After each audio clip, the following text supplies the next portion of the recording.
Elas oferecem diversidade nas opções de programação, entretenimento, cultura, esporte e informação.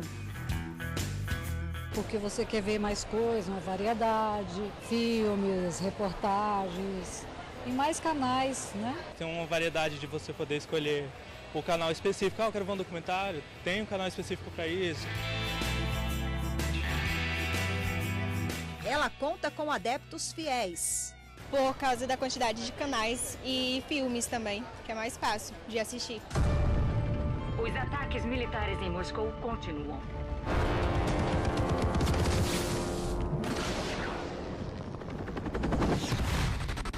O mercado de TV por assinatura no Brasil esteve em pauta recentemente em um julgamento no plenário do Supremo Tribunal Federal. Os ministros decidiram que as TVs a cabo podem veicular propaganda produzida por agência de publicidade estrangeira. A reserva de mercado prevista na lei que regula a TV por assinatura foi declarada inconstitucional. Os detalhes da decisão você vai ver no programa de hoje. Conheça ainda as leis que regulamentam os serviços de TV por assinatura no país e os possíveis impactos desse julgamento para o mercado publicitário brasileiro. As primeiras transmissões de TV por assinatura no Brasil surgiram nos anos 80, mas a implantação do serviço ganhou força e popularidade no país a partir do início da década de 90, quando grandes grupos de comunicação passaram a investir no setor. Para este publicitário, dono de uma agência de publicidade em Brasília, a TV paga abriu um mercado importante para a publicidade nacional. É interessante porque você escolhe um canal que fala sobre um determinado assunto. Eu escolhi um canal que fala muito sobre comida. Então, ali eu consigo colocar ali, por exemplo, materiais comerciais mais focados nesse segmento. Porque você consegue segmentar o público que está buscando sobre aquele assunto, sobre receitas, etc. E você entra ali com um produto que tem a relação com aquele ambiente, com aquele programa. Professora da Universidade de Brasília, acadêmica e dona de um extenso currículo na área de comunicação audiovisual, Tânia Montoro avalia que as TVs pagas nasceram com a proposta de ampliar e democratizar uma programação diversificada e de qualidade. A TV por assinatura é uma opção que o consumidor tem para assistir uma programação que deveria ser, né, uma programação mais artística, mais cultural, que ele pudesse selecionar, né, mais filmes. O grande problema da nossa TV por assinatura do Brasil é que ela ficou concentrada em grandes empresas. Ela era justamente o de democratização da informação, mas ainda não chegamos a esse patamar. Quando você tem concentração de produto na mão de poucos, você tem baixa concorrência. Quando você tem baixa concorrência, evidentemente, você tem a alteração do produto. As TVs por assinatura contam hoje com quase 20 milhões de assinantes em todo o país. Os números da Anatel eram maiores, caíram nos últimos anos com o agravamento da crise econômica e com a entrada de novas plataformas digitais no país. Desde que as TVs pagas começaram a operar por aqui, o desafio é criar normas para democratizar o acesso, diminuir o preço, criar leis que garantam a expansão da rede e a qualidade do serviço oferecido. Em dezembro de 1989, foi assinada a portaria número 250 do Ministério das Comunicações. Essa portaria permitiu a emissão de autorizações para a instalação de redes de cabos em várias cidades do país. Em 1995, foi sancionada a Lei Federal número 8.977, a chamada Lei de TV a Cabo. As permissões de operação foram transformadas em concessões e, desde então, as novas licenças só seriam concedidas por meio de licitação. Em 1997, com a Lei Federal número 9.472, a Lei Geral de Telecomunicações, a Anatel assume a função de órgão regulador de todos os serviços de telecomunicação no país, inclusive os de televisão por assinatura. Em 2011, veio o marco regulatório. Foi o ano de sanção da Lei Federal número 12.485, a principal legislação vigente no setor de TV a cabo. Entre as mudanças, a norma abre totalmente o setor para as operadoras de telefonia oferecerem o serviço de TV por assinatura. O marco regulatório ele trouxe diversas vantagens, como por exemplo, uma maior oferta de serviços, ou seja, mais agentes econômicos podem ter acesso a esse mercado, consequentemente, mais produtos são ofertados e mais consumidores são atingidos, há uma expansão em termos de consumidores e municípios que passam a ter acesso às TVs por assinatura e, consequentemente, os preços caem. A função do marco regulatório é fazer uma mediação entre o bem adquirido, que é um bem cultural, né, e a clientela, porque o serviço de TV por assinatura, ele é um serviço de consumidor, só que não é um serviço feito comprar uma roupa numa boutique, é diferente,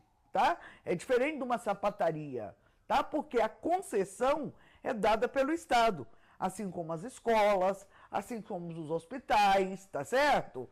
Então, o Estado, ele tem que ter um marco regulatório para poder ter civilidade na forma de fazer a gestão desse produto cultural. Este advogado atuou em nome de associações ligadas à radiodifusão, no julgamento sobre a validade de artigos do marco regulatório no plenário do Supremo Tribunal Federal.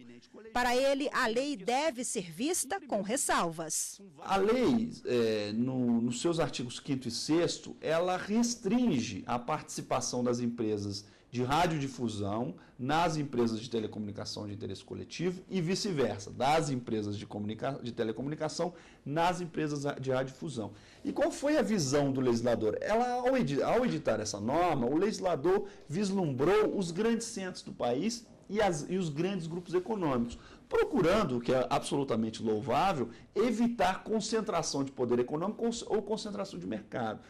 Mas o legislador brasileiro efetivamente se esqueceu de que há pequenas empresas, pequenos prestadores de TV por assinatura que muitas vezes também desempenham atividade de radiodifusão. E mais do que isso, há pequenos prestadores de TV por assinatura que geram conteúdo local e que, para fazer isso, adquirem direitos sobre eventos de interesse local, eventos culturais ou esportivos de interesse local. Eles já não podem fazer isso por causa de um complexo de normas destinado a impedir a concentração de poder econômico em nível nacional. O advogado da União explica que o marco regulatório representa mais clareza na prestação e na operação dos serviços oferecidos. A AGU entende que a falta desse marco regulatório fazia com que o mercado das TVs por assinatura de acesso condicionado existia uma profusão de regulamentos, deixando o mercado um pouco confuso. Isso fazia com que a falta de regras e princípios melhor definidos fizesse com que atrapalhasse o desenvolvimento da concorrência e, consequentemente, o acesso de consumidores a esse mercado. Daí a necessidade de se definir, de forma de se estipular, de uniformizar um marco regulatório das TVs por assinaturas, que agora é possível conferir maior segurança jurídica a esse mercado tão relevante do ponto de vista econômico. A Lei 12.485 de 2011, o marco regulatório das TVs por assinatura, também obrigou as empresas a exibirem um mínimo de conteúdo nacional na programação. Estabeleceu restrições para a concentração de propriedade e criou a reserva de mercado em favor das agências de publicidade nacionais. O artigo 25 da lei foi um dos mais debatidos. Ele foi o único declarado inconstitucional pelo plenário do Supremo. Ele proibia a veiculação nas TVs por assinatura do Brasil de propagandas publicitárias contratadas por empresas estrangeiras. Na avaliação da Advocacia Geral da União, a intenção é estimular e defender a produção nacional. O objetivo é justamente esse, é fortalecer a cultura nacional, é promover a produção independente, fazendo com que o mercado nacional, os produtores brasileiros, possam ter um nível de competitividade maior. O publicitário não enxerga impacto no mercado brasileiro. De forma alguma. Hoje, até mesmo com a internet, com a facilidade de comunicação, acho que dominando uma língua você consegue conquistar um mercado facilmente. Como a gente pode ver, mesmo nas premiações, o Brasil sempre leva prêmios, o Brasil sempre ganha né, como primeiro, segundo lugar em premiações internacionais de publicidade.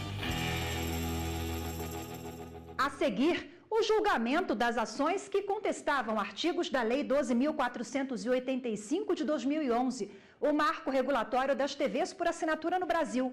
O resultado você acompanha depois do intervalo. Até já!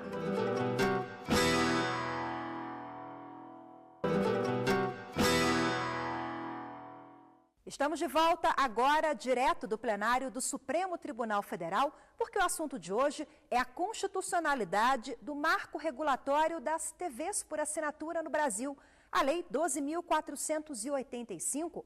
O assunto foi discutido recentemente pelos ministros da Corte e o resultado deste julgamento pode consolidar a política pública de incentivo ao setor audiovisual no país. Foi um julgamento em conjunto de 4 ações diretas de inconstitucionalidade. Elas foram apresentadas pelo Partido Democratas, pela Associação Neo TV, pela Associação Brasileira de Radiodifusores e pela Associação Brasileira de Televisão por assinatura em UHF. As ações questionavam artigos da Lei 12.485 de 2011, o marco regulatório das TVs por assinatura no Brasil. Por maioria, os ministros decidiram pela constitucionalidade da norma, com exceção de apenas um artigo. O relator das ações foi o ministro Luiz Fux. A Lei 12.485, ela, em primeiro lugar, ela promove a uniformização regulatória do setor de TV por assinatura em razão desse processo tecnológico. Reduz as barreiras de entrada no mercado, restringe a verticalização da cadeia produtiva e proíbe a propriedade cruzada entre setores de telecomunicação e radiodifusão, além de instituir cotas para produtoras e programadoras brasileiras. O artigo 25 da lei foi o único declarado inconstitucional.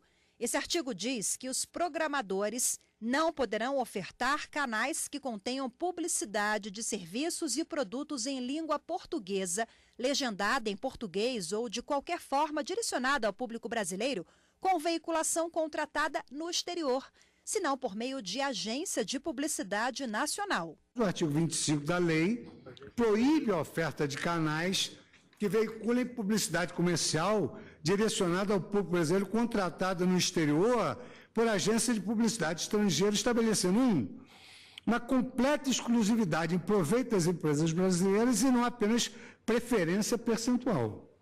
2. Sem prazo para ter fim. Artigo 41. 3. Despida de qualquer justificação que indique a vulnerabilidade das empresas brasileiras de publicidade. Então, foi quase que uma norma impositiva, sem nenhum critério que pudesse amparar essa violação ao princípio da isonomia. Se nós analisarmos o mercado das agências de publicidade do Brasil e as agências de publicidade estrangeira, nós não vamos encontrar nenhuma base de hipossuficiência das agências de publicidade brasileiras. São agências de publicidade poderosíssimas que atuam aqui e internacionalmente. De sorte que não há um fundamento, sob a luz do princípio da isonomia e da razoabilidade, apenas para essa discriminação, no meu modo de ver. Foram 7 votos a 1. A maioria decidiu suspender a reserva de mercado das empresas estrangeiras de publicidade no mercado de TV a cabo no Brasil. O ministro Edson Fachin foi o único que votou pela validade da restrição. O artigo 25 da lei impugnada suscita jurisdição constitucional quando avalia as escolhas legislativas que possam criar situações anti-isonômicas. Mas, ao mesmo tempo, se revela necessário respeitar a espacialidade da liberdade de conformação normativa do poder legislativo. Estou divergindo no sentido de reputar constitucional esse dispositivo, na perspectiva de respeitar, como eu dizia, a espacialidade da liberdade de conformação normativa pelo Poder Legislativo, sobretudo na hipótese de refundação de um marco regulatório, que é o que se dá na lei que está em questão. Parece-nos que se deve levar em conta, então, a intensidade do controle de normas a ser exercido pela jurisdição constitucional. Também atentei para esse dispositivo que chamou a atenção do ministro Fachin, para chegar à conclusão que, em última análise, ele estabelece uma reserva de mercado numa matéria em que não se justifica, porque em matéria de programação e proteção do conteúdo, em última análise, você pode estar protegendo a cultura nacional e até a soberania nacional. Mas em matéria de publicidade, essa é uma atividade essencialmente econômica. Quer dizer, uma característica do capitalismo brasileiro, esse que nós ainda não conseguimos implantar, é que nós temos um capitalismo que é avesso ao risco e à concorrência. Ele é avesso ao risco porque gosta de financiamento público. E é avesso à concorrência porque gosta de reserva de mercado. As duas coisas são incompatíveis com um modelo de economia aberta. De modo que eu acho que, no particular, essa reserva de mercado, como diz o voto do ministro Luiz Fux, violaria, desequiparando de maneira irrazoável nacionais e estrangeiros, portanto, o princípio da isonomia, a própria livre iniciativa. Também entendo que esse dispositivo, ele, na verdade, traduz uma reserva de mercado que, no caso das agências de publicidade, a meu juízo, não se justifica, diferente da situação das cotas que dizem com a preservação da cultura nacional. E depois disso, em 2015, o julgamento foi interrompido por um pedido de vista do ministro Dias Toffoli e retomado em novembro de 2017. O preceito, a meu ver, claramente confere tratamento favorecido às agências nacionais de publicidade, criando uma reserva de mercado para tais empresas no âmbito do serviço de comunicação audiovisual de acesso condicionado. Sabe-se que o princípio constitucional da igualdade, artigo 5º caput da Constituição, não exclui a possibilidade de tratamento jurídico diferenciado a determinadas categorias de sujeitos. Já no caso específico do artigo 25, no entanto, que trata do mercado de conteúdo publicitário, não se observa cenário de acentuada desvantagem entre agências nacionais e estrangeiras. Muito pelo contrário. Conforme observado por alguns ministros na última sessão, as agências brasileiras de publicidade estão entre as maiores do mundo. Nesse sentido, é sintomático o desempenho do Brasil no Festival de Publicidade de Cannes. Registre-se que na edição de 2016, a publicidade brasileira conquistou 90 premiações, 10 ouros, 22 pratas, 58 bronzes. Com essa marca, o Brasil mantém-se, desde 2015, na 3ª posição no ranking de países mais premiados do festival. Vejo que os publicitários nacionais, as agências, têm grande prestígio.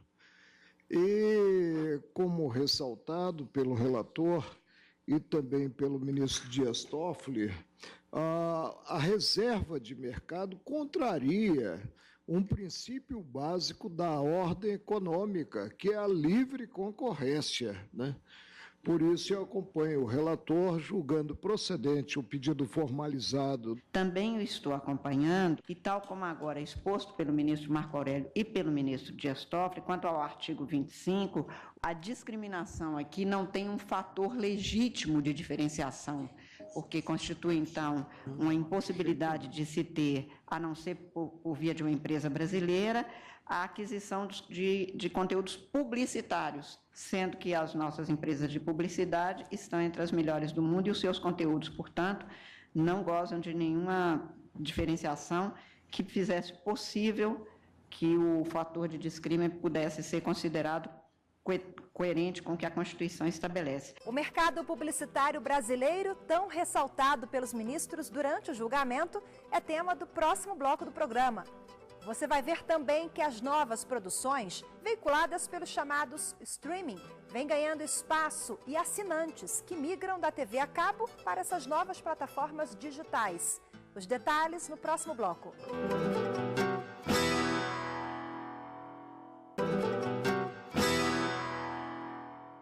O Brasil tem hoje um dos maiores mercados publicitários do mundo. O setor está cada vez mais em desenvolvimento, principalmente na publicidade digital. Um estudo revela que o mercado neste setor movimentou quase 12 bilhões de reais em 2016, um crescimento 26% superior ao ano anterior. Os dados reforçam o que foi constatado pelos ministros do Supremo Tribunal Federal durante a análise de uma ação sobre a lei das TVs a cabos no Brasil. Não tem justificativa proibir ou praticamente obrigar que os canais tenham que veicular propagandas elaboradas por agências brasileiras. As agências brasileiras não são vulneráveis, não são hipossuficientes.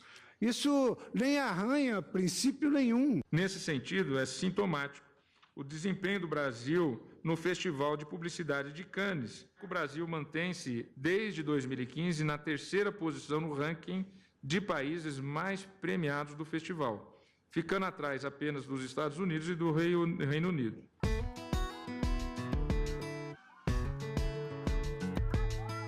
Acadêmica, professora da Universidade de Brasília e cineasta, Tânia Montoro, que já morou e trabalhou na Europa, onde conheceu bem o mercado de áudio e vídeo, ressalta que as agências de publicidade brasileiras estão no topo do ranking de qualidade. As agências brasileiras, o cinema brasileiro, a publicidade brasileira, a telenovela brasileira, o jornal brasileiro, é uma coisa que ele não perde para país nenhum mundo. Eu morei 10 anos fora do Brasil, tá entendendo? Eu morei já em Amsterdã, já morei em Barcelona, por questão de estudo, para fazer PhD e tudo. E é impressionante como nosso mercado não deve a ninguém.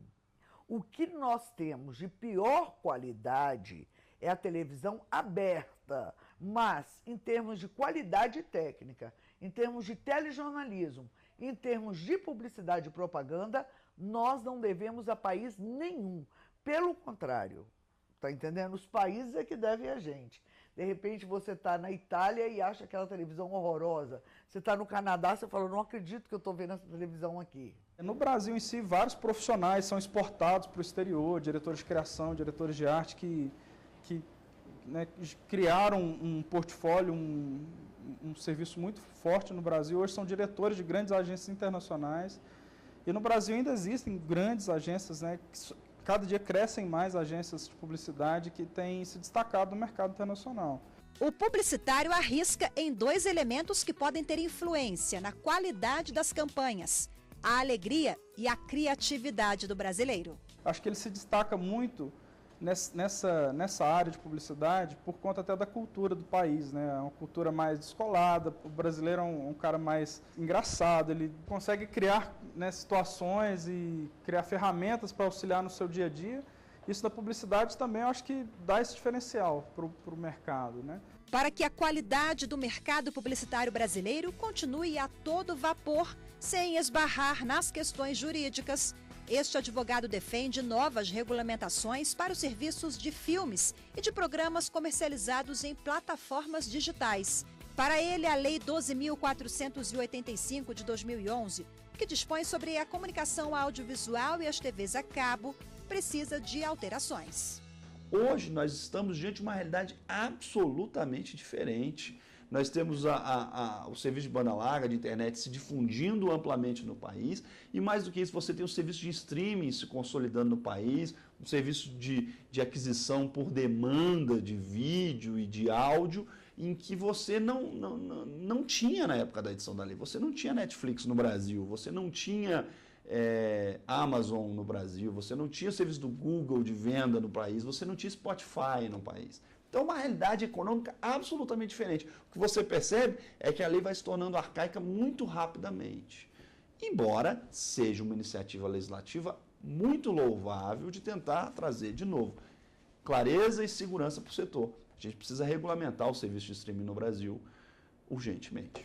O serviço de streaming vem ganhando cada vez mais espaço entre os consumidores brasileiros. Muitos têm migrado das TVs a cabo para essas novas plataformas. É porque tem séries, eu posso achar o que eu quiser, a série que eu quiser. Facilita um pouco a vida, né, do público, tendo internet em casa.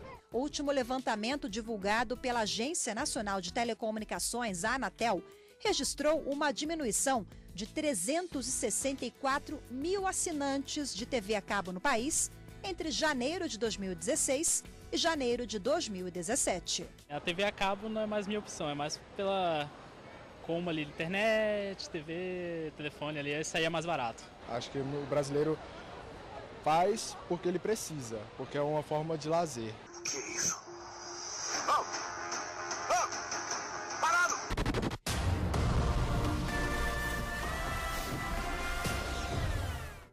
grandes julgamentos do STF fica por aqui. Para rever este ou outros programas é só acessar tvjustiça.jus.br. Obrigada pela companhia e até a próxima edição. Tchau!